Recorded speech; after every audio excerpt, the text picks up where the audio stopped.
Hello, hello, travelers. Welcome in. Today, as you can see, we are here with some more Tales of Time, and we're reading Project Hail Mary. We are in chapter 10, which is not very far, because I believe there's like 30 chapters in this book. But hi, Skelly. Hi, Odd. Although I'm not sure, I think Odd is working, so probably won't get too much from Odd today, but that is okay. It's on me for for doing my stream so early. But since I didn't stream yesterday, I figured, oh, we're gonna do our double stream today. So we are here. There's something popped up. No, get off my screen. There you go. What was I saying? Oh, I'm gonna try and make this stream 2 hours, but it might be more of like a 1 hour one, you know? But yes, welcome in, welcome in. I just finished off a whole plate of pizza rolls, so I wasn't sure I was going to be able to, but I did. I managed to do it. I managed to eat before stream, because I literally just got off work, rushed home, ate some food, and then I was also trying to get my transcripts and stuff from my college, because I'm starting college again, guys. So I had to get all my transcripts and stuff from my old college to go to my new college. So it was a bit hectic. And after I got all my transcripts, I literally had to like rush in and set up the stream. But we're here. We're here now, and it'll be nice and calming to read, our Project Hail Mary, which I remember what happened last time, because it's we left off where Grace went into the alien ship and is about to meet our other character, which some of you may know and some of you may not. I won't spoil it. Damn, our time entity is getting an education. Okay, I almost have a bachelor's degree, okay? I just never finished. So I'm going back to finish, is what it is. But it took me a while, like, because I was like, the original degree I had was forensic psychology. And I like psychology, I still do, but I was like, forensic psychology is too much.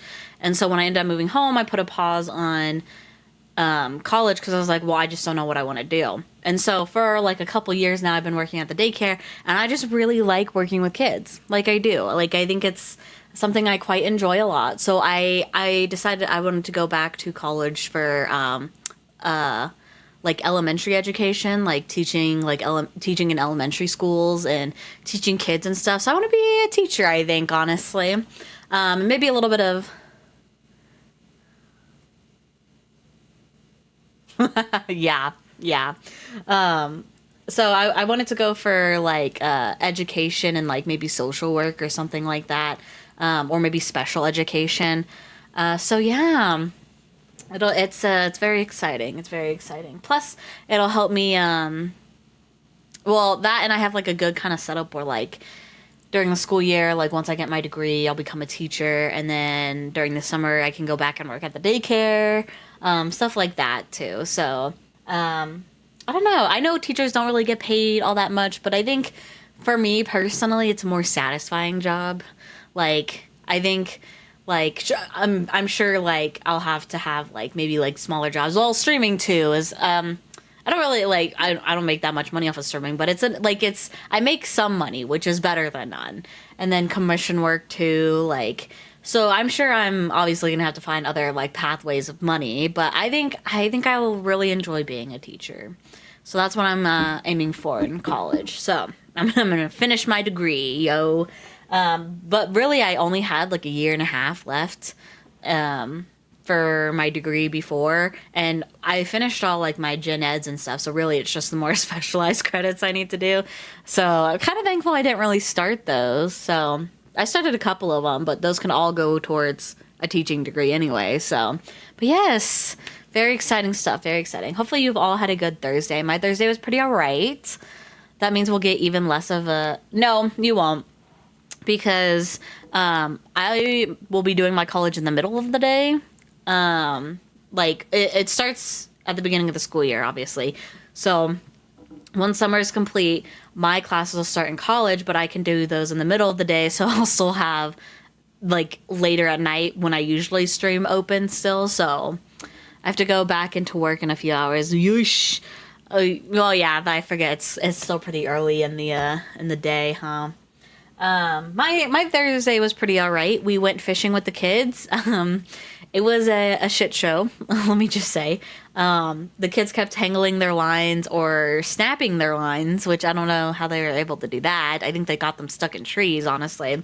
And so they just kept getting so tangled. At one point, me and my coworkers who were there, like fishing with them, were just like, we're just gonna put bobbers on them and tell them that the bait is inside of the bobber. And so the kids just pretended to fish for the rest of the time and believed that they were catching things when really it was just their bobber floating around. But they had fun. They liked it.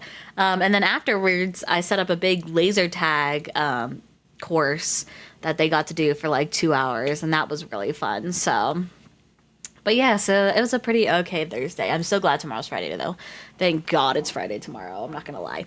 But yes, we should probably go ahead and get into the story. I realize that there's probably not going to be a lot of you guys popping in just because it is a way earlier stream. Like, I think this is one of, like, the earliest I've done in a while. And also, a lot of you are probably still working or doing other things, which that is completely okay. Like, I'll have the VOD up and stuff like that. So, this is more so just a makeup from yesterday. You know, so I'm going to go ahead and let me take a sip of my drink. It's Fanta, 0 sugar, because my family doesn't like to get anything other than zero sugar in anything. So I'm going to eat some pizza and wings. Hell yes. All right. We're going to go ahead and hop in. Oh, before I forget, I'm a little thrown off. I know, ew, 0 sugar. I've gotten used to it now. I used to not like it, but that's all my family gets now, so... before we begin, I was about to just start reading expectations. I know there's like only 2 or 1 of you in the chat right now, but it's part of the ritual, you know, part of the ritual of the stream.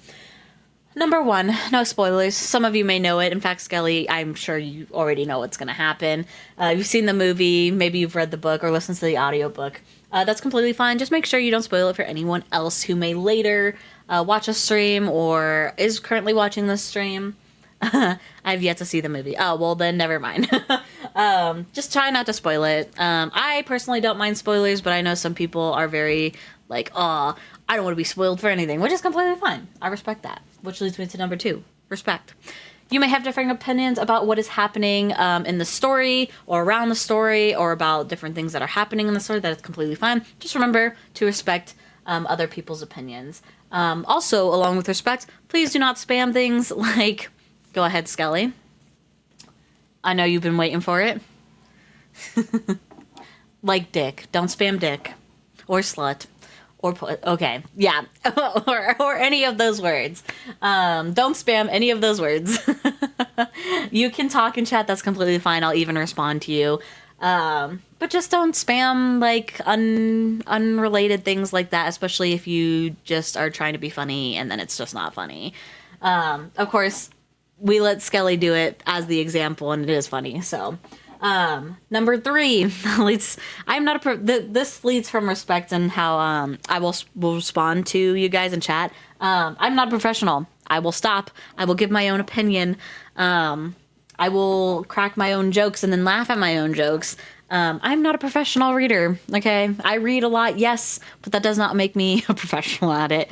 I'll even stumble on words. There's a lot of times where I mean to say clock, but instead I say cock, and then I laugh about it for a good, 2 minutes before I continue reading. And I also like to talk about what's happening in the book, especially with you guys. Lawyer sometimes will pop in. Usually is always here, but I think because it's an earlier stream, they won't be in. Lawyer will talk a lot about the book and stuff, and I'll stop and talk about it as well. But if you would like to hear a professional reading, I definitely suggest the audiobook version of this. It is very good. I also suggest the movie and checking out the book. They are all so very good. And yeah, those are my rules and expectations. Also, I just realized that there was an ad break, so I'm sure some of you missed that. But yes, we are in chapter 10, and like I said, we left off with Grace hopping into the alien ship. Well, not into the alien ship. Like, the alien ship made a tunnel to connect to Grace's ship, and Grace is going into the tunnel, and all that stuff. So, we're gonna go ahead and get in there. Sorry, I heard something splash, and I thought a fish jumped out of the water. But no, they're just begging for food over there. Rocky will appear soon statement. So you do know about Rocky. Yes, yes. Okay. I have a little bookmark. It's so cute. It says "Never stop looking up," and it has a little. It's like a string on with the quote on one end, and then on the other end, it's a little astronaut. It's so very cute. It's very cute. All right, we're gonna hop right in. Ready? Chapter 10. They knocked, so it's only polite for me to knock back. I know that wall is going to be hot, so I wrap my knuckles on it as fast as I can. I knock 3 times, just like they did. There's no immediate response. I take a good long look at the hex wall. There are 40 hexes, I'd say, and each one seems to be unique. Different materials, maybe? I feel like I'm supposed to do something here, but what? Are they watching me? I don't see anything that looks like a camera. PP, how many TikToks have I sent you that was an edit with Rocky? Oh, that is so true. I mean, that is very true, actually. Ignore me. I hold up my finger and point back to my airlock. I don't know if they can see me or if they have any idea what that hand gesture means. That is not a run-on sentence, and I read it like it was. Anyway, I kick off the hex wall and back to the airlock, and then I open the inner door. Why not? The pressure is the same on both sides. It's okay to leave the airlock open. If there's a pressure loss in that tunnel, the air leaving the ship will slam the inner airlock door shut, and I'll get to stay alive. I go to the lab and pack a bag with a few choice items, then return to the tunnel. I know you sent me a whole ass video of a Rocky plush, okay? It just didn't connect in my brain at the moment that like, oh, you sending me all these videos of Project Hail Mary and of Rocky that you would know who it just wasn't connecting. I just smacked my mic. Oops. It just was not connecting, okay? First, I tape LED lamps to various spots along the tunnel and aim them at the hex wall. Now I can see what I'm doing, at least. I pull out my trusty handheld X-ray spectrometer and scan one of the hexes. It's xenonite. Almost the same composition as the cylinders they sent me earlier. Almost. There are a few differences in the trace elements. Interesting. Maybe xenonite is like steel. Lots of different recipes? I check the next hex over. Another slightly unique combination. Best guess. Different types of xenonite are optimal for different situations. They had no idea what my air was like, so they want to test various compounds against it. When I leave the tunnel, they'll inspect the hexes to decide which one fares best. That means I should leave the tunnel. Should I depressurize my side for them? Seems polite. I could easily do it. I'd just tell the airlock to cycle. It would think, golly, there sure is a lot of air in me today, but would just keep pumping until there was a vacuum. But then again, maybe they have a way of sampling the air on this side. If so, I should leave it here, right? I decided to leave it be. They probably have a sampling technique. If I were making this tunnel, that's what I'd do, and they seem pretty bright. I turn back toward the airlock, but something catches my eye. Movement. I shoot my attention back to the hex wall. Nothing's changed, but I could swear I saw something move. Some of the hexes are shiny. I probably caught a glimpse of my reflection. Wait. One hex stands out.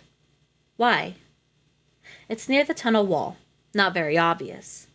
I float over to take a closer look. Holy cow, I say. This hex is clear. All the others are opaque, but this one is like glass. I pull one of the lamps off the wall and hold it up to the hex. I press my head against the hot wall to get a closer look. Light gets through into the other side. I can see the tunnel walls beyond. Either their side is a vacuum or their air is clear. Either way, there's nothing blocking or dulling my view. Suddenly, a rock hits the other side of the hex. It stays there. It's just a few inches away from me. It's roughly triangular, kind of dark brown, and has rough, jagged edges, like you might see on the tip of a spear from a caveman. Have I met a spacefaring caveman? Stop being stupid, Ryland. Why did they put a rock there? And is it sticky? Are they trying to block my view? If so, they're doing a terrible job. The little triangle is only a couple of inches wide at the thickest point, and the hex is a good 8 inches across. And it gets sillier. Now the rock is bending at articulated joints, and there are 2 similar rocks that do the same thing, and there's a longer rock attached to them That's not a rock. It's a claw. It's a claw with 3 fingers. I'm desperate to see more. I press my face against the hex. It burns, but I resist the urge to pull away. There's pain, yes, and it's probably going to leave a mark. I should go back to the lab and find a camera. But come on. No one would have the presence of mind at a time like this. I groan as my face aches, but I'm rewarded with a better view. The alien's claw, I'll call it a hand. That's less scary. The alien's hand has 3 triangular fingers, each one with articulation points. Knuckles, I guess. They can close up into a raindrop shape or widen out to a sort of 3-legged starfish. The skin is weird. It looks like brownish-black rock. It's irregular and bumpy, like someone carved the hand out of granite and hasn't gotten around to smoothing it out yet. Natural armor, maybe? Like a turtle shell, but less organized. There's an arm, too.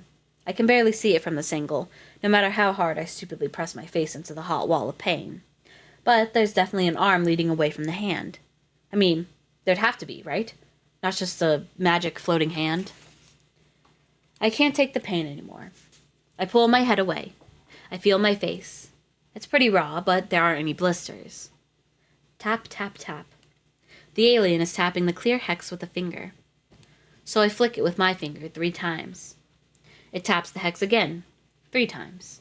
So I tap again as well. Then comes something creepy.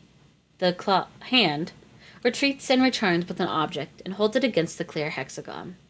Whatever it is, it's small. I let myself drift closer to the wall for a better look. The heat warms my face. The object is xenonite, of course. It's about a 1/2 inch high and finely detailed. It looks like a doll. Read. Hi, lawyer. I wasn't sure you were going to be here, but glad to see ya. But it has an oversized head and really thick arms and legs. Oh, it's me. It's a teeny tiny Russian Orlan MKS-2 EVA suit. That's all they've seen of me so far. Another hand shows up. Hey, I have 2 hands, so I shouldn't be surprised that they do too. The second hand holds a model of the Hail Mary. It looks to be at the same scale as the figurine of me. The hands then push the little me into the Hail Mary's airlock. Pretty clear. It's saying, go back into your ship. Into your shit. Sorry. I just got distracted. I was gonna be here early, but you weren't. You weren't there at 4:24. Yeah, I wasn't there at 4:24. So sorry. I give a thumbs up. The alien releases Mini-Me and the Hail Mary model to float away. Then it contorts a hand into something resembling a thumbs up. It's just 2 fingers curled into a ball with the third pointed up. At least it's not the middle one that's pointed up. I return to the Hail Mary and close the airlock door behind me. I pant and wheeze with excitement. I can't believe that this just happened. Go back to your shit ship. Yeah, that's precisely it. Well, I say, his hand, but maybe it's her hand. Or I just skipped a line. I totally skipped a line. That's an alien. I just saw an alien. Not just an alien ship, an alien being. I mean, just his claw, hand, but yeah. Well, I say his hand, but maybe it's her hand, or some other pronoun I don't have a word for. They might have 17 biological sexes for all I know. Or none. No one ever talks about the really hard parts of first contact with intelligent alien life. Pronouns. I'm gonna go with he for now, because it just seems rude to call a thinking being it. Also, until I hear otherwise, his name is Rocky. A little bit of a time skip here. Okay, now what? Rocky told me to go back into my ship, so I did. I feel kind of stupid. There's a whole bunch of science I should be doing, right? I peek through the airlock porthole. My lamps are still taped to the walls in the tunnel, and I can see there have been some changes. The hex wall is gone. Just plain gone. Oh, sorry, I burped. Sorry, I ate pizza rolls earlier. You can probably hear me burp a couple of times, so fair warning. I'm also chugging soda, so listen, it's like my late lunch, guys. Anyway, I peeked through the airlock porthole. My lamps are still I already read that. The hex wall is gone. Just plain gone. I can see all the way to the Blip A's hole. Sorry. Blip A's hole. Sorry. And there's a whole robot attached to it, reaching out and doing stuff with its little robot hands. And yeah, its hands look like Rocky's hands, broadly speaking. 3 fingers, about the same size as Rocky's hands. Probably controlled with a Nintendo Power Glove kind of thing inside the ship. Man, I'm old. The robot takes a particular interest in my lamps. Heck, I take an interest too. Those are alien artifacts with alien technology. Sure, they're just lights, but they're alien lights to my Iridian friends over there. Probably the most exciting scientific find of their history. The robot arm puts them in a little cubby on the blip A hole, and the latch closes. I bet those are going to be the most heavily studied lamps in the history of lamps. I'm glad they got to have that moment of discovery and all, but they took my light source away. I can hear the occasional clunk, but it's pitch dark in here. And there. That's interesting in and of itself. I'm not an alien from 40 Eridani, but if I were working with a remote-controlled robot, I'd have a camera on it somewhere and a light source to see what I was doing. But they don't need that. They don't need light. Well, hold on. Their visible spectrum might be completely different from ours. Humans only see a tiny fraction of all the wavelengths of light out there. We evolved to see the wavelengths that are most plentiful on Earth. Maybe Iridians evolved to see different wavelengths. The room could be well illuminated with infrared or ultraviolet light, and I wouldn't see a thing. A robot. Why a robot? They had a living being there a few minutes ago. My boy Rocky. Why replace him with a robot? Vacuum. They probably took all the air out of the tunnel. They have a sample of my hull. They know it's made of aluminum and roughly how thick it is. Maybe they aren't sure if my ship can handle outside pressure. Or maybe their atmosphere reacts badly with aluminum. So they keep the tunnel a vacuum, which means they have to do work with a robot. I feel like Sherlock Holmes. All I saw was nothing, and I drew a bunch of conclusions. Conclusions that are widely speculative and with nothing to prove them. But conclusions. I can get another lamp. The lab has a few more. I could shine it in there and see what Robo-Rocky is doing. But I'll know soon enough. And I don't want to be in some other part of the ship if something interesting happens. Just as I'm thinking that, something interesting happens. Knock, knock, knock. No, that's not creepy at all. Being in a spaceship 12 light years from home and having someone knock on the door is totally normal. Okay, now I need another lamp. I pinball down to the lab to grab another one, then back up to the control room. I cycle the airlock without bothering to put on the EVA suit. I turn the manual vent valves on both doors of the airlock to repressurize the tunnel. It works just like I expect. There's still a good seal out there. I open the outer door and float in, lamp in hand. The hex wall is gone, and has been replaced by a solid wall of clear material, and on the other side of that wall is Rocky. He's a spider. A big-assed spider. I turn to flee, but my rational brain takes over. Easy, easy. They're friendly, I say to myself. I turn back and take in the scene. Rocky is smaller than a human. He's about the size of a Labrador. He has 5 legs radiating out from a central carapace-looking thing. The carapace, which is roughly a pentagon, is 18 inches across and half as thick. I don't see eyes or a face anywhere. Each leg has a joint in the middle. I'll call it an elbow. Each leg, or should I say arm, ends in a hand. So he's got 5 hands. Each hand has those triangular fingers I got a good look at last time. Looks like all 5 hands are the same. I don't see any front or back to him. He appears to be pentagonally symmetrical. He wears clothing.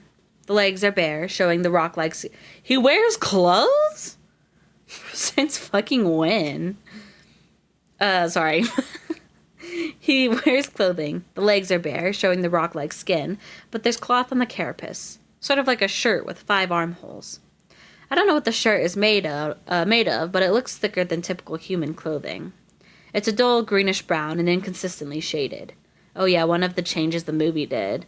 Well, no, because in the movie, he wears that little apron thing in some of the scenes, no? Anyway, that's a little bit of a spoiler, I guess. Oops. The top of the shirt has a large open hole, like where the neck goes on a human's t-shirt. That hole is smaller than the carapace, so we must have to put that shirt on by pulling it downward and sliding the arms through their respective holes. Again, like a human shirt. But there's no neck or head to go through that hole on top. Just a hard-looking rocky pentagon that sticks up a little bit from the crusty skin. Rocky species wears clothing, but the movie made them nudists that occasionally wore clothing. Love that. Amazing. Where was I? Oh, on his side of the tunnel, he has handles and lattice work on the walls. He casually hangs on to a couple of bars with 2 of his hands. I guess when you have 5 hands, COG isn't that big a deal. Just allocate a hand or 2 for keeping in one place and use the other 3 to do stuff. For me, the tunnel's kind of small, but for him, it's absolutely spacious. He waves to me with a free arm. He knows one human greeting, and by golly, he plans to use it. The movie also changed how Rocky and his species views eating. I do know that one. I do, in fact, know that one. I wave back. He waves again. I shake my head. No more waving. He pivots his shoulders to rotate his carapace back and forth. He shook his head in as much as he could. I wonder how we're going to break out of this game of Iridian see, Iridian do, but he takes care of that for me. He taps the clear wall 3 times with a finger, then keeps the finger extended. Is he pointing? I follow the line, and wow, there's stuff in the tunnel with me. They left me a present. I can be forgiven for not noticing. Seeing an alien kind of distracted me from the small collection of objects on the tunnel wall. All right, I say, let's see what you left me. There's music notes that I'm not sure how to read. I don't know how to, say Rocky's voice, because, well, obviously he's not going to have, a speaking voice just yet. It's music notes. But anyway, should I make, what should I do for that? I'm so not musically inclined, so I don't know what any of these notes are. It's, the little, club-looking one. Be a bird and tweet. Well, let's bark, actually. Tweet, goddammit. How do you, tweet, tweet. Chirp, chirp, says Rocky. My jaw drops. Yes, I'm in 0G. It still drops. There was no pronunciation or inflection of the sounds. Just notes, like whale song. Except not quite like whale song, because there were several at once. Whale chords, I guess. And he was responding to me. That means he can hear, too. And notably, the sounds were in my range of hearing. Some of the notes were low, some of them high, but definitely audible. That alone is amazing when I think about it. He's from a different planet and totally different evolutionary line. But we ended up with compatible sound ranges. On top of all that, he decided my noises warranted a response. You have a language, I say. How do you have a language? You don't have a mouth. Chirp, chirp. Rocky explains. We're just gonna do that. We're gonna say chirp, chirp. Thinking rationally, you can... What the hell? I wouldn't. We're reading Project Hail Mary. Thinking rationally, you can't make spaceships without a civilization, and you can't have a civilization without being able to communicate. So, of course, they have a language. It's interesting that communication is done with sound, like humans do. Coincidence? Maybe not. Maybe that's just the easiest way to evolve that trait.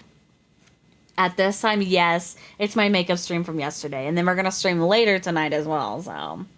I reserved this stream for my sleeping time. Oh, I'm so sorry. I know, I'm sorry. But we are going to be doing a later stream. It's Horizon Zero Dawn, so you could fall asleep to me screaming as robots chase me. Anyway, where was I? Oh, chirp. Rocky points to the object they left me. Right, I say. The whole language thing is way more interesting to me, and I'd rather explore that. But for now, Rocky wants to know what I think of his presence. I guess that'll have to do. Oh, so sorry, Wynn. So sorry. I float over to the objects. They're attached to the wall with my own tape. The objects are a pair of spheres. Each one has a raised image embossed on it. One has the Hail Mary, and the other has the blip A. Oh, hi, bud. Oh, you coming to say hi to me, baby man? Oh, he's so happy. I silly boy. I know. I give you love. I give you love. Okay. All right. Go lay down. We can snuggle later. Go lay down. I know. Don't look at me like that. Go lay down. Go on. Thank you. Anyway. Is that talk for us? No, it's my dog. He came over to me because usually when I get home after work, we like take a quick nap or something together. And so he's looking at me like, bitch, why are we not napping right now? So I had to go tell him to go lay down somewhere away from me. Anyway, I pulled the Hail Mary ball off the tape. It's not warm. In fact, the tunnel isn't warm anymore. Interesting. Maybe they noticed I like things cooler and they did something to make it more comfortable for me? There's a rattle from inside the ball. I shake it and listen. More rattling. How much do I have to pay you to talk to me like that for sleeping? Like $100, actually. Oh my gosh. Anyway. Where was I? Oh shit. Oh. I find a seam. I rotate the top and bottom of the ball against each other, and sure enough, they rotate. Left-handed screw, of course. I look to Rocky for approval. He has no face, and thus no facial expressions. I'll start with this. Well, oh my god. Thank you. I appreciate it, Win, but I'm not going to talk like that to you. Jesus. Well, you want me to talk to you like I talk to my dog? Really? Oh my god. Anyway. Thank you again. Where was I? Oh, he has no face and thus no facial expressions. He just floats there, watching me. Well, not watching. No eyes. Actually, wait. How does he know what I'm doing? He clearly knows. He waved and stuff. He must have eyes somewhere. I probably just don't recognize them. Oh my god. Gotta make this as uncomfortable as I can, Jesus Christ. All of you get out of here. I don't want to. Actually, we're just ending stream now. 30 minutes is good. No, I'm just kidding. I turn my attention back to the sphere. I pull the two halves apart, and inside is a bunch more little spheres. I sigh. This raises more questions than it answers. The little Jesus Christ. The little beads float out and drift across my field of view. They're not individual items. They're connected to one another by little strings, like a complicated necklace. I spread it out as best as I can. They look like, for lack of a better term, beaded handcuffs. Two circles of threaded beads connected to each other by a light bridge of thread. Each circle has 8 beads on it. The connecting thread has none. This seems very deliberate, but I have no idea what it means. Maybe the other ball, the one with the Blip A picture on it, will shed more light. I let the handcuffs float and pull the Blip A ball off the wall. I shake it and hear lots of rattling from inside. I unscrew the two halves, and another set of beads comes out. Unlike the handcuffs, there's only one ring in this construction, and it has 7 beads, not 8. Also, it has 3 connector strings sticking out of the circle and leading to a single bead each. Kind of like a necklace with some ornamentation hanging off of it. There's more stuff inside. I shake the model and another necklace floats out. I take a look and it's identical to the one I just inspected. I keep shaking and more necklaces come out. Each one the same. I collect them all and stuff them in my pockets. This reminds me of something. I thump my forehead. What does this remind me of? Rocky taps his carapace with a claw. I know he's just mimicking my movements, but it feels like he's saying, think, dummy. What did you say? I'm not leaving. Could you imagine if she did that? Peak streaming. If we are weird, it's because you made us this way. I'm just saying. How? How did I make you that way? Please elaborate that, because I would love to know. What would I tell my students at a time like this? Why did I suddenly think of my students? I got an image of my classroom. A flash of memory. I'm holding a model of a molecule and explaining, molecules. I grab the handcuffs and hold them out to Rocky. These are molecules. You're trying to tell me something about chemistry. Oh no, I made this weird. Oh my god. Anyway. Oh fuck, I lost where I was. Oh, these are molecules. You're trying to tell me something about chemistry. Chirp, chirp. But wait. These are some weird molecules that make no sense. I look at the handcuffs. Nothing forms a molecule like this. 8 atoms on one side, 8 on the other, and connected by... what? Nothing? The connector string isn't even coming off a bead. It's just, teeing off strings from the 2 circles. Atoms, I say. The beads are protons, so the circles of beads are atoms, and the little connectors are chemical bonds. Okay, if that's the case. I hold up the handcuffs and count everything again. Then this is 2 atoms, each with 8 protons connected to each other. Element number 8 is oxygen. 2 oxygens. Oh, 2! And it was in the Hail Mary ball. I hold it toward Rocky. You clever fellow. This is my atmosphere. I grab the other set of beads. So your atmosphere is 7 protons connected to 3 individual atoms with 1 proton each. A nitrogen attached to 3 hydrogens. Ammonia. Of course it's ammonia. You breathe ammonia. Oh snap. You can make Sari, but not let you know ads are coming in. I gotta set that up. What? No, it tells me when the ads are coming in for me. Oh, a 3-minute ad break is starting is what it says on there. Ah, okay. Where was I? Whoop. Oh, that explains the pervasive smell on all of the little presents they left me. Residual traces of their air. My smile fades. Yikes. You breathe ammonia? I count all of the little ammonia necklaces they gave me. I only get 1 O2 molecule, but he gave me 29 ammonias. I think about it for a moment. Oh, I say, I get it.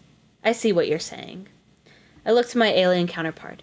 You have 29 times as much atmosphere as I do. Wow.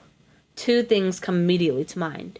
First, Iridians live in immense pressure, like similar to being 1,000 feet deep in the ocean back on Earth. Secondly, xenonite is some amazing stuff. I don't know how thick that wall is, 1/2 inch maybe, less, but it's holding back a relative pressure of 28 atmospheres, all while being a big, unreinforced flat panel. The absolute worst way to make a pressure vessel. Heck, their whole ship is made of big flat panels. The tensile strength of that stuff must be off the charts. No wonder I couldn't bend or break the things they sent earlier. I have Prime. I mean that I don't have Seribot set up to let me know when I'm getting ads soon when I stream. Sorry, I mean I have Turbo. Oh wait, where was I? Oh, we don't have remotely compatible environments. I'd die in seconds if I were on his side of the tunnel. And my guess is he wouldn't do well in 1/29th his normal atmospheric pressure, and with no ammonia at all. Okay, not a problem. We have sound and we can pantomime. That's a good start for communication. I take a moment to let this all sink in.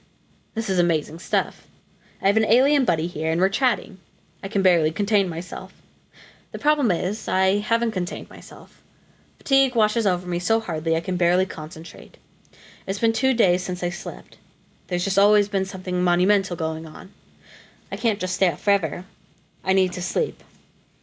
I hold up a finger, the hang on a sec motion. Hopefully he remembers it from last time. He holds up a finger on one of his hands to match. I rush back into the ship and careen down to the lab. There's an analog clock on the wall, because every lab needs an analog clock. It takes some doing, but I pull it off the wall and put it under my arm.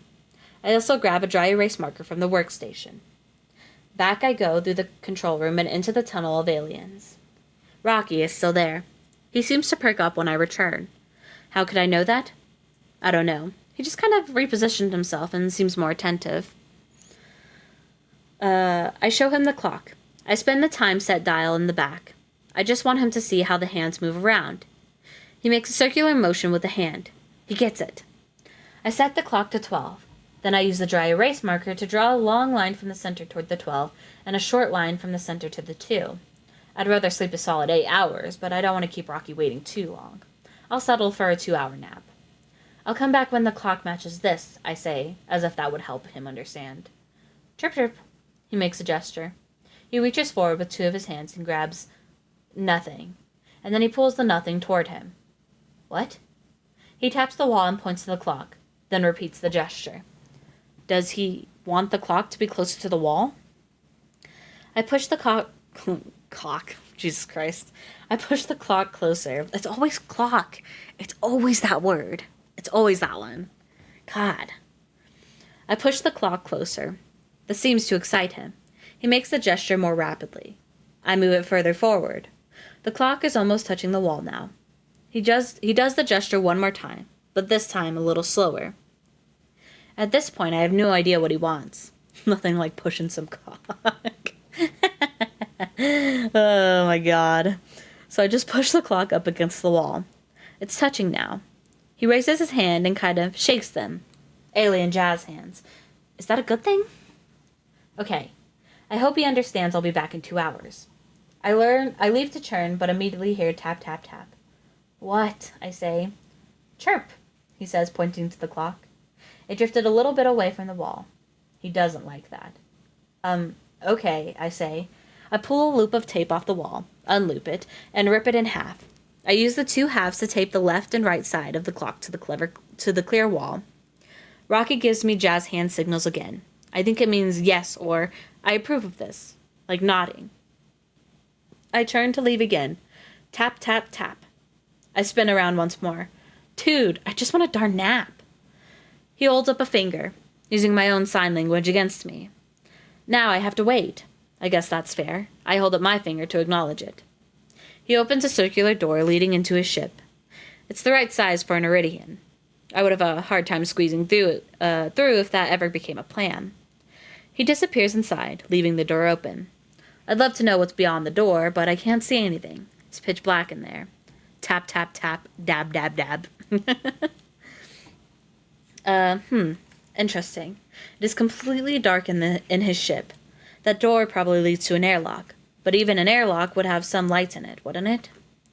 Rocky didn't have any problem getting around, but I know he can see. He responds to my gestures. This lends strength to my earlier theory about Iridian vision. I think they see a different part of the spectrum than humans do. Maybe they see entirely in infrared or entirely in ultraviolet.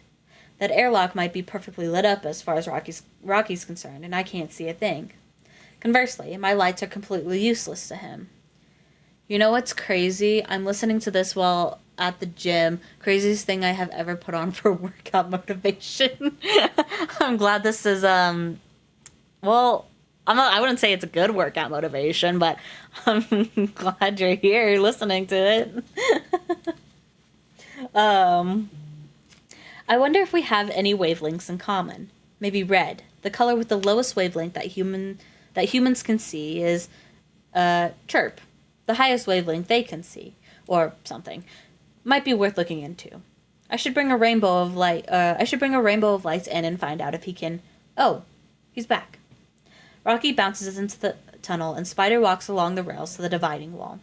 He's incredibly graceful at it. Either he's very seasoned at being in 0G, or Iridians are just really good at climbing around.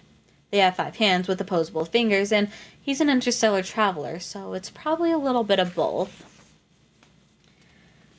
With one of his hands, he holds a device up for me to see. I don't know what it is. It's a cylinder. Man, these people like cylinders. 1 foot long and maybe 6 inches wide. I can see that his grip deforms the casing a little bit. It's made of a soft material, like foam rubber. The cylinder has 5 horizontally aligned square windows. Inside each window is a shape. I think they might be letters, but they're not just ink on paper. They're on a flat surface. But the symbols themselves are raised an eighth of an inch or so. Huh, I say. The symbol on the right rotates away to be replaced by a new symbol. After a couple seconds, it happens again. Then again. It's a clock, I say.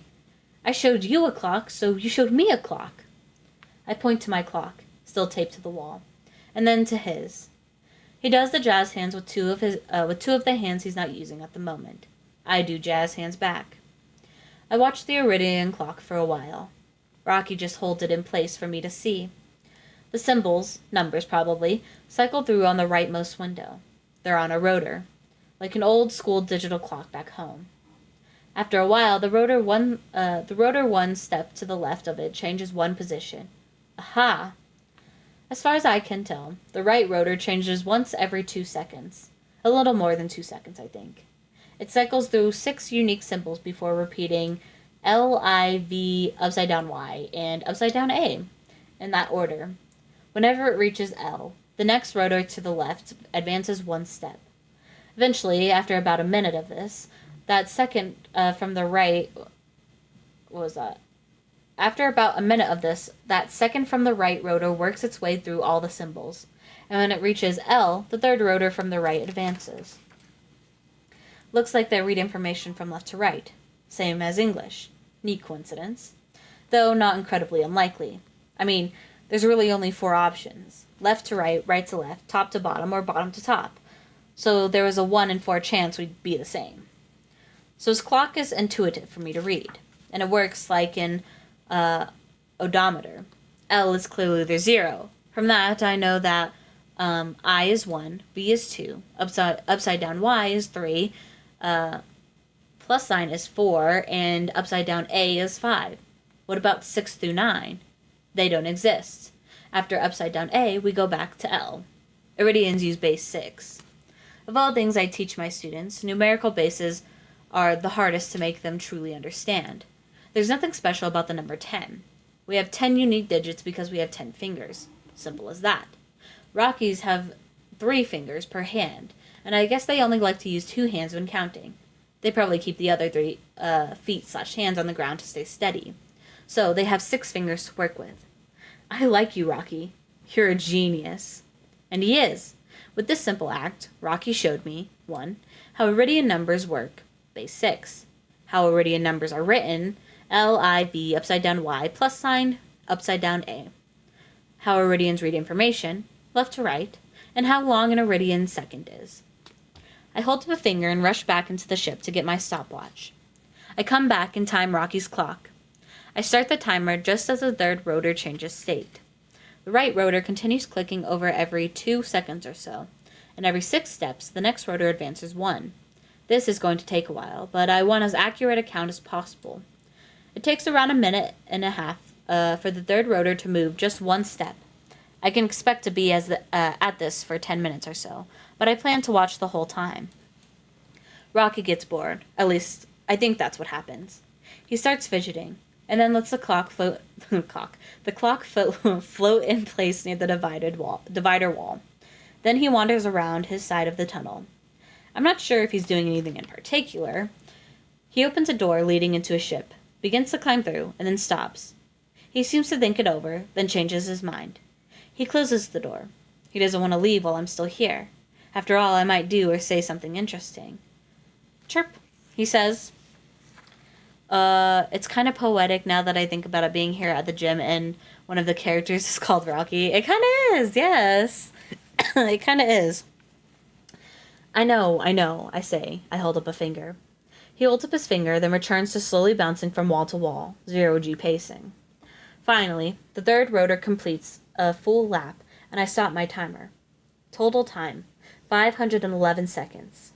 I don't have a calculator, and I'm not too excited to go back into the ship to get one. I pull out a pen and do long division on the palm of my other hand. 1 Iridian second is 2.366 Earth seconds.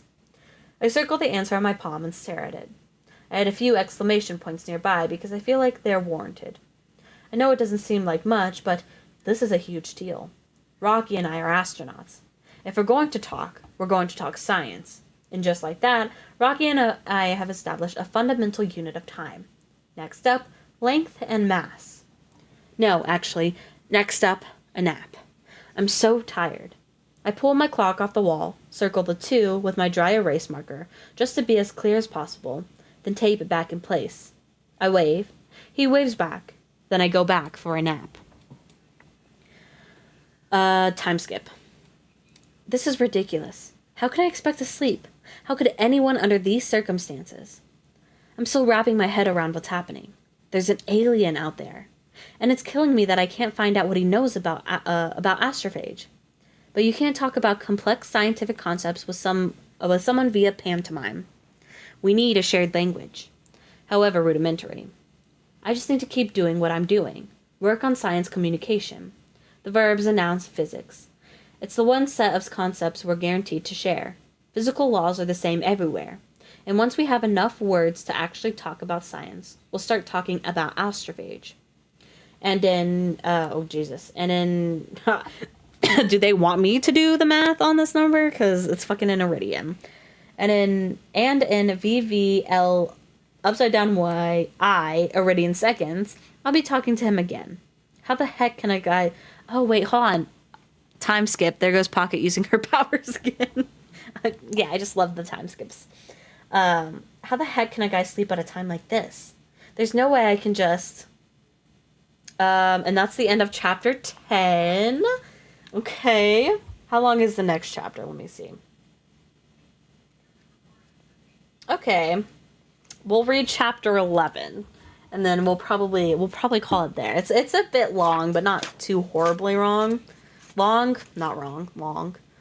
It's like maybe 7-8 pages long. So let's do this. Chapter 11.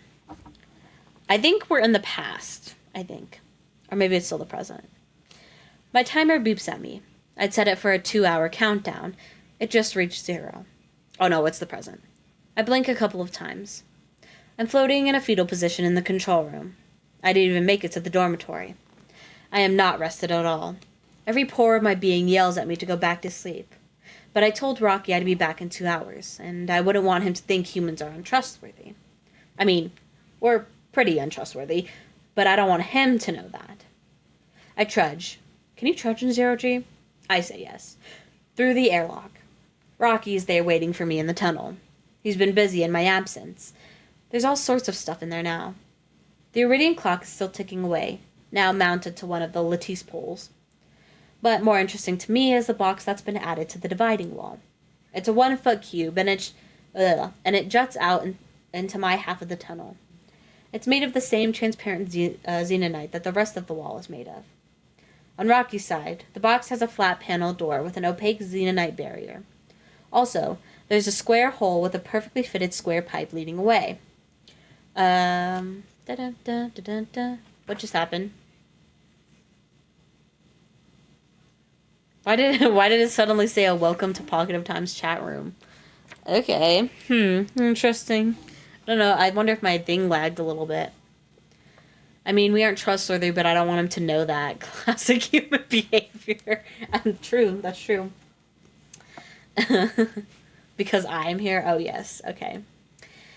There are some controls on the pipe near the box. Buttons, maybe. A wire coming from the control box snakes along the pipe, disappearing into the hole where the pipe does.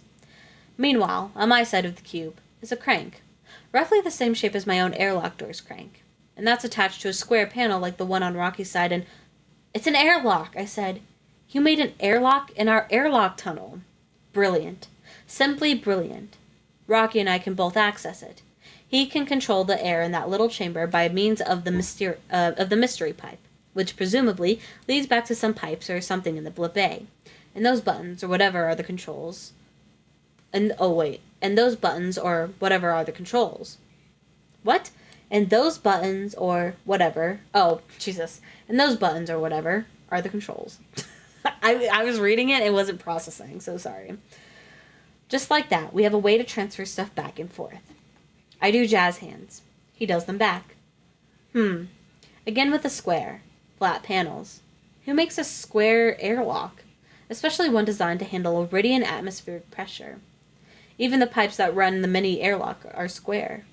I know they can make round xenonite. The cylinders he sent me when we first met were round. This tunnel is round. Maybe I'm overthinking this. Xenonite is so strong you don't have to carefully shape it into pressure vessels. Flat panels are probably easier to make. This is awesome. I hold up a finger. He returns the gesture. I fly down to the lab and grab a tape measure. He showed me a unit of time, so I'll show him a unit of length. The tape measure is metric. Thank God. It's going to be confusing enough using base 6 Iridian seconds. The last thing I want to throw in there is imperial units, even if they are natural to me. Back in the tunnel, I hold up the tape measure. I pull it out a bit, then release it, to let it retract. I repeat the process a few times. He does jazz hands. I point to the square lock. Well, what else should I call it? And he does jazz hands again. I hope that means there isn't 29 atmospheres of pneumonia in there at the moment. I guess we'll see. I turn the crank and open the door. It swings outward towards me easily. Nothing explodes. In fact, I don't even smell ammonia. And it wasn't a vacuum in there either. I wouldn't have been able to pull the door open at all if it had been. Rocky set that up to be exactly my atmosphere. Considerate of him. I put the tape measure in the approximate center of the box and let it float there. I close the door and turn the crank. Rocky presses a button on the controls, and I hear a muffled flump, followed by a steady hiss. A foggy gas rushes in from the pipe. Ammonia, presumably. The tape measure bounces inside, pushed around like a leaf in the wind. Soon the hiss dulls to a trickle. And then I realize my mistake. The tape measure is one of those solid, construction site kinds that are made of metal with tool-grade rubber grip pads. Thing is, Iridians like it hot. How hot? I can't say for sure, but I know it's hotter than the melting point of rubber on that tape measure. The blob of liquid rubber undulates on the tape measure, sticking to the tool via surface tension. Rocky opens his door and carefully grabs my faulty present by the metal. At least that's still solid. I think it's made of aluminum. It's nice to know Iridian air isn't hot enough to melt that, too. As Rocky pulls the tape measure toward him, the rubber blob separates from it and floats off in his side of the tube. He pokes the rubber blob and it sticks to his claw. He shakes it off without much trouble. Obviously, the temperature doesn't bother him. I guess it's no different from a human shaking water off his hand. In my atmosphere, rubber that hot would burn. There'd be all these nasty, noxious gases coming off it, too. But there's no oxygen on Rocky's side of the wall, so the rubber just kind of stays a liquid. It floats off to the tunnel wall and sticks there. I shrug at him. Maybe he'll know what that means. I'm sorry. He sort of shrugs back, but he does it with all 5 shoulders. Looks weird, and I don't know if he caught my meaning. He pulls the tape out a bit, then lets it snap back. He's clearly surprised, even though he must have known it was coming. He releases it entirely and lets it spin in front of him. He grabs it and does it again, then again, and again. Yeah, it's fun, I say, but look at the markings. Those are centimeters. Centimeters. The next time he pulls the tape out, I point to the tape. Look! He just keeps pulling it out and back again. I don't see any indication that he cares about what's written there. Ugh! I hold up a finger. I go back to the lab and get another tape measure. It's a well-stocked lab and no space mission would be complete without redundancy. I come back to the tunnel. Rocky is still playing with the tape measure. Now he's really having a ball. He pulls the tape out as far as he can, which is about a meter, then releases both the tape and the tape measure at the same time. The resulting recoil and snap back makes the tape measure spin wildly in front of him. Chirp, he says. I'm pretty sure that was a squeal of glee. Look, I say. Rocky, yo. He finally stops playing with the unintentional toy. I pull some tape out on my tape measure, then point to the markings. Look, here, see this? He pulls his own out to approximately the same distance. I can see the marking on his are still there. They didn't get baked off in the blistering Iridian heat or anything. What is the problem? I point at the 1 centimeter line. Look, 1 centimeter. This line. Here. I tap the line repeatedly. He holds the tape out with 2 hands and taps it with the third. He matches my tempo, but he's nowhere near the 1 centimeter mark. Here, I tap the mark harder. Are you blind? I pause. Wait, are you blind? Rocky taps the tape some more. I've always assumed he had eyes somewhere and I didn't recognize them. But what if he doesn't have eyes at all? The airlock of the blip A was dark, and Rocky didn't have any problem with it, so I figured he saw in frequencies of light I can't see. But the tape measure has white tape with black markings on it.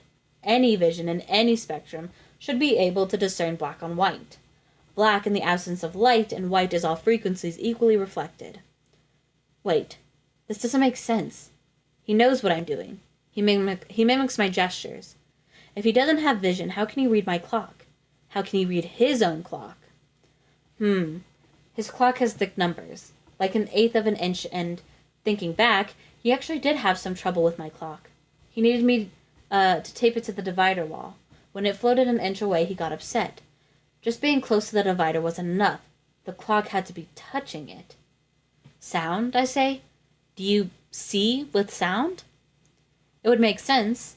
Humans use electromagnetic waves to understand our three-dimensional environment. So why couldn't a different species use sound waves? Same principle, and we even have it on Earth. Bats and dolphins use echolocation to see with sound. Maybe iridians have that ability, but on steroids. Unlike bats and dolphins, iridians have passive sonar. They use ambient sound waves to resolve the environment instead of making a specific noise to track prey. Just a theory, but it fits the data. That's why his clock numbers are thick, because his sonar can't perceive things that are too thin. My clock was a challenge to him.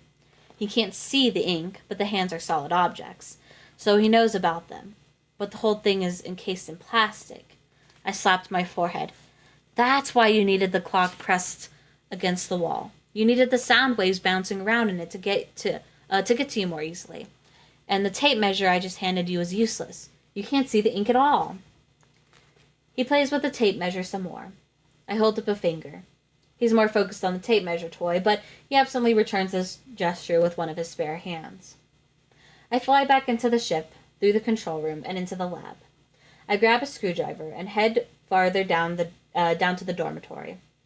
I detach a storage panel from the floor, simple aluminum sheet stock, maybe 1/6 of an inch thick, with the edge rounded so we don't cut ourselves. Strong, durable, and light, perfect for space travel. I fly back to the tunnel. Rocky has wrapped one end of the tape around one of his tunnel's grab handles and tied it in a somewhat crude knot. He hangs on to the dispenser with one hand and uses the other 4 to climb backward along the bars. Hey, I say. I hold up my hand. Hey! He stops playing with the tape measure for a moment. Chirp? I hold up 2 fingers. Rocky holds up 2 fingers. Yeah, okay, we're in mimic mode again. I hold up 1 finger, then switch to 2, then back to 1, then finally 3. Rocky repeats the sequence, just as I hoped he would. Now I put the aluminum panel between my hand and Rocky. Behind the panel, I hold up 2 fingers, then 1, then 3, then 5.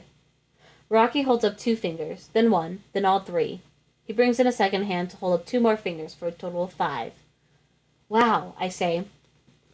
1/16 inch aluminum will stop pretty much all light. Some absurdly high frequencies can get through, but those frequencies will also pass right through me, so he wouldn't see my hands. But sound travels through metals just fine. That's proof. He's not using light to perceive what's going on. It has to be sound. To Rocky, that metal plate is like a glass window. Maybe it muddles the image a little, but not much. Heck, he probably knows that the Hail Mary he probably knows what the Hail Mary's control room looks like. Why not? The hole is just more aluminum. How did he see me out in space? No air in space, so no sound. Wait, no, that's a dumb question. He's not a caveman wandering around in space. He's an advanced interstellar traveler. He has technology. He probably has cameras and radar and stuff that translate data into something he can understand. No different from my petroscope. I can't see IR light, but it can... I can't see IR light, but it can, and then it shows it... Oh my god. But it can, and then it shows it to me on a monitor with light frequencies I can see. The Blip A control room probably has awesome-looking Braille-like readouts. Well, I'm sure it's way more advanced than that. Wow, I stare at him. Humans spent thousands of years looking up at the stars and wondering what was out there. You guys never saw the stars at all, but you still work space travel. What an amazing people you Iridians must be. Scientific geniuses. The knot in the tape comes loose, recoils wildly, and smacks Rocky's hand. He shakes the affected hand in pain for a moment, then continues messing with the tape measure. Yeah, you're definitely a scientist. Okay. Not a time skip. We're going back in time now. So we're back in the past. All rise, said the bailiff. The United States District Court for the Western District of Washington is now in session. The Honorable Justice Meredith Spencer residing. The entire courtroom stood as the judge took her seat. "Be seated," the bailiff said. He handed the justice a folder. "Your Honor, today's case is Intellectual Property Alliance versus Project Hail Mary." The judge nodded. "Plaintiff, are you ready for trial?" The plaintiff's table was crowded with well-dressed men and women. The eldest of them, a man in his 60s, stood to answer. "We are, Your Honor." "Defense, are you ready for trial?" Strat sat alone at the defense table, typing away on her tablet. The justice cleared her throat. "Defense?" Strat finished typing and stood. "I'm ready." Justice Spencer gestured to Strat's table. "Counselor, where's the rest of your team?" "Just me," she said, "and I'm not a counselor. I'm the defendant." "Miss Strat," Spencer took off her glasses and glared. "The defendant in this case is a rather famous intergovernmental consortium of scientists." "Led by me," said Strat. I moved to dismiss. "You can't make motions yet, Miss Strat," said Spencer. "Just tell me if you're ready to proceed." "I'm ready." "All right. Plaintiff, you may begin your opening statement." The man stood. "May it please the court and ladies and gentlemen of the jury, my name is Theodore Canton, counsel for the Intellectual Property Alliance in this action. During this trial, we will show that Project Hail Mary has overstepped its authority in the matter of digital data acquisition and licensing. They have, in their possession, a gigantic solid-state drive array upon which they have copied literally every single piece of software that has ever been copyrighted, as well as every single book and literary work that has ever been available in any digital format. All of this was done without payment or licensing to the proper copyright holders or intellectual property owners. Furthermore, many of their technological designs violate patents held by—" "Your Honor," Strat interrupted, "can I make motions now?"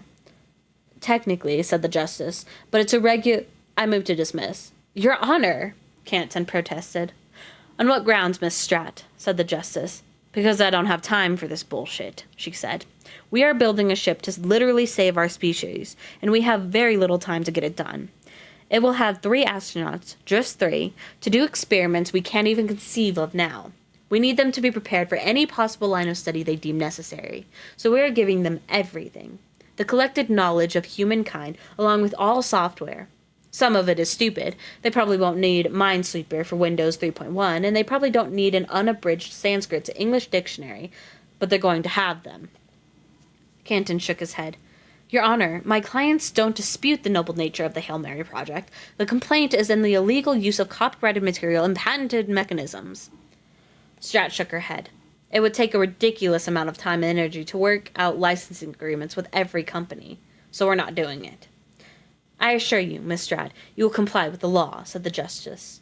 "Only when I want to." Strat held up a sheet of paper. "According to this international treaty, I am personally immune from prosecution for any crime anywhere on Earth. The United States Senate ratified that treaty 2 months ago." She held up a second piece of paper. "And to streamline situations like this, I also have a preemptive pardon from the President of the United States for any and all crimes I am accused of within the U.S. jurisdiction." The bailiff took the paper and handed them to the justice. "This," said the justice, "this is exactly what you say it is." "I'm only here as a courtesy," said Strat. "I don't have to come at all, but since the software industry, patent trolls, and everyone else related to intellectual property banded together in one lawsuit, I figured it would be fastest to nip this in the bud all at once." She grabbed her satchel and put the tablet inside. "I'll be on my way." "Hold on, Miss Strat," said Justice Spencer. "This is still a court of law, and you will remain for the duration of these proceedings." "No, I won't," said Strat. The bailiff walked forward. "Ma'am, I'll have to restrain you if you don't comply." "You and what army?" Strat asked. 5 armed men in military fatigues entered the courtroom and took up station around her. "Because I have the U.S. Army," she said, "and that's a damn fine army." Back to the present. We are back to the present now. Hold on. Let me see how many. Okay. Yes, present time. I browsed through my available software while munching on a peanut butter tortilla. I know that doesn't sound tasty, but it is. I've learned how to grip the lab chair with my legs so I don't float off as I use the laptop. Turns out I have a bunch of laptops. At least 6 that I found in the storage area so far. And they're all connected to a ship-wide Wi-Fi network. Handy. If memory serves, I should have pretty much all the software lurking around somewhere on the ship. The trick is finding the one I need. I wouldn't even know what it's called. Fortunately, one of the books in the digital library is a list of software applications, so that helped. Ultimately, I find something that will work. What the fuck is that? Tympanum Labs Waveform Analyzer. There are all sorts of waveform analysis software packages in my library. This one just has the highest reviews according to a 2017 computer magazine that reviewed waveform analyzers. I installed the software on one of the laptops. It's pretty simple to use and has a plethora of features, but the one I'm most interested in is the Fourier transform? It's the most basic tool in sound wave analysis and arguably the most important. There's a lot of complicated math on how to make it happen, but the end result is this. If you run a sound wave through a Fourier transform, it will give you a list of the individual notes being played at the same time. So if I played a C major chord and let this app listen to it, the app would tell me there's a C, an E, and a G. It's incredibly useful. No more pantomime. It's time to learn Iridanese. Yes, I just made up that word. No, I don't feel bad about it.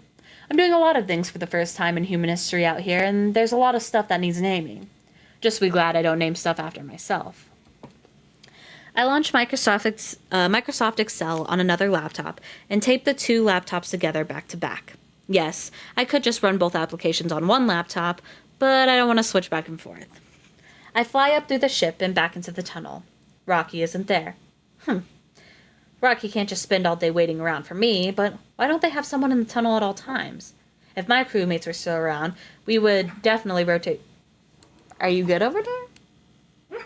Oh, he's sleeping. He likes to bark in his sleep. He's weird like that. If my crewmates were still around, we would definitely rotate a watch or something. Heck, Ilyakina would probably be camped out here nonstop and only leave when she had to sleep. What if they are having different people in the tunnel? How do I know Rocky is just one person? I don't know how to tell Iridians apart. Maybe I've been talking to 6 different people. That's an unsettling thought. I can hear the little guy, adorable. It's not adorable when he's kicking you in the face in the middle of the night because he's also sleep running, so. No, that's not it. I'm pretty sure Rocky is just Rocky. The ridges on his carapace and rocky protrusions on his hands are unique. I remember there's an irregular craggy bit sticking up out of one of his fingers. Yeah, it's the same guy. If you looked at a rock for several hours and someone replaced it with a very similar but slightly different rock, you would know. Okay, so where's the rest of the crew? I'm alone because my crewmates didn't make it. But Iridians have better technology, space-wise. Bigger ship, nigh indestructible hull material. There has to be a crew in there. Oh, I bet Rocky's the captain. He puts himself at risk by talking to the scary alien. Everyone else stays back on the ship. That's what Captain Kirk would do. So why not Captain Rocky? Anyway, I have cool stuff I want to do, and I'm impatient. Yo, Rocky, I yell. Come here.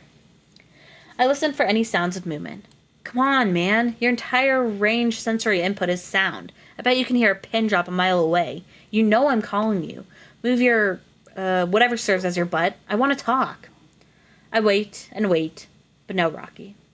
My guess is I'm a pretty high priority to him, so whatever he's doing must be really important. After all, he's got a ship to deal with. He probably needs to eat and sleep. Well, he has to eat. Anyway, all biological organisms need to get energy somehow. I don't know if Iridians sleep. Come to think of it, sleep might not be such a bad idea. Out of the past 48 hours, I've had a 2-hour nap and nothing else. Rocky's clock is still there, wedged between a grab bar and the divider wall. It's ticking away as normal. It's interesting that his clock only has 5 digits. By my math, it'll roll over back to LLLLL every 5 hours or so. Maybe that's the length of an Iridian day? Speculate later. Sleep is the priority. I set up a spreadsheet on my Excel laptop to convert from Rocky time to mine, and vice versa. I want to sleep for 8 hours. I enter the current time on Rocky's clock, which is ILIV upside down Y, and have the spreadsheet tell me what that clock will say 8 hours from now. The answer is I upside down Y plus upside down A upside down A upside down Y. I am not translating that into actual numbers. I hurry back to the lab to pick up a bunch of popsicle sticks and tape. Rocky can't see ink, so I have to improvise. I tape the sticks to the divider wall to let Rocky know when I'll return. Fortunately, the symbols are mostly made of straight lines, so my little craft project should be good enough for him to read. Interestingly, my return time has 6 digits, one more digit than Rocky's clock shows. But I'm sure I'll figure it out. If Rocky said I'll be back at 37 o'clock, I'd say I'd understand what he meant. Before I hit the hay, I harvest a mini camera from the lab's vacuum chamber. It's just a small wireless camera that talks to a portable LCD clipped to the chamber. I tape the camera up in the tunnel, pointed at the divider wall. I bring the readout screen with me to my bunk. There. Now I have a baby monitor set up in the tunnel. There's no audio. The camera is for watching experiments, not chatting with people, but it's better than nothing. I tuck the bunk sheets and my blankets in tight all around the oval-shaped mattress pad. I shimmy in between the tight bedding. This way I won't just float around while I sleep. My grand plans for communicating with Rocky will have to wait. I'm a little frustrated, but not for long. I conk out almost immediately. And that is the end of chapter 11. Let's see, how long is chapter 12? Can I get away with... Ooh, just kidding. Chapter 12 is actually very long. So, oh my god, why is this chapter actually, like, horrendously long? That's crazy. We are going to leave it here. I know it's a little bit shorter than our usual reading stream, or any stream, because I usually do 2 hours. But we got pretty far. Say like 2 chapters or so done, which isn't too bad for us. That's what we usually get done when we do Project Hail Mary readings. We'll be back later. Yes, I am streaming later tonight, Horizon Zero Dawn at 9 p.m. MDT. So in a couple hours here. But don't leave just yet. We are going to go raid. I know there's probably not a whole bunch of you in the chat right now, but that is a-okay. We're still going to go raid somebody. Let's see. Oh, I know who we're going to go raid. Let's set that up. Da da da da da da da da da da.